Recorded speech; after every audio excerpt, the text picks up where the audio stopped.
गणपती बाप्पा मोरया. मंडळी बघताय ना प्रसाद काय आहे आज? आज आहे एक पनीरची मिठाई.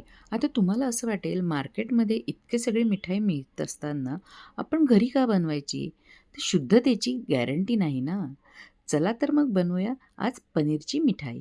हे मलाई पनीर आहे. 200 ग्रॅम मी घेतला आहे. हाताने छान बारीक असं कुस्करून घ्यायचं आहे. आणि त्यानंतर पॅनमध्ये 1 चमचा मी तूप घातलेलं आहे आणि हे सगळं जे कुस्करलेलं पनीर आहे ते आपल्याला परतवून घ्यायचं आहे.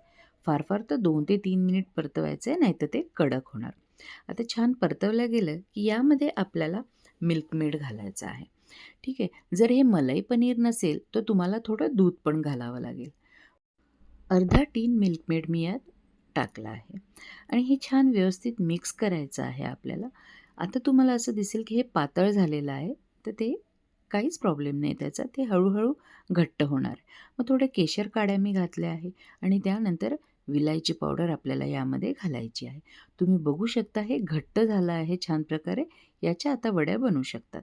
विलायची पावडर टाकायची, थोडंसं पिस्ता घालायचा आहे आणि एकदा परत मिक्स करून हे सगळं एका टीनमध्ये ज्याच्यामध्ये मी बटर पेपर घेतलेला आहे, त्याला थोडंसं तूप लावून घेतलं आणि हे सगळं मिश्रण पसरवलं आहे. थोडं थापून घ्यायचं आहे त्याला आणि एकसारखं झाल्यानंतर वरून पिस्त्याचे बारीक काप आपल्याला घालायचे आहेत. पातळ असे हे पिस्त्याचे काप असायला हवे. हे छान कलर पण येईल आपल्या या बर्फीला आणि कट करून घ्यायचे आहे. चौकोनी तुकडे किंवा तुम्हाला जो शेप आवडेल तो. असे छान हे आपली बर्फी तयार झालेली आहे. थोडी गार होऊ द्यायची आहे आणि त्यानंतर मग एक पीस मोकळा करून बघायचा आहे. खूप छान बर्फी ही चवीला पण छान आहे आणि दिसायला पण छान आहे. तर ही पनीरची बर्फी तुम्ही नक्की करून बघा. बाप्पाला पण आवडणार आहे आणि तुम्हाला पण.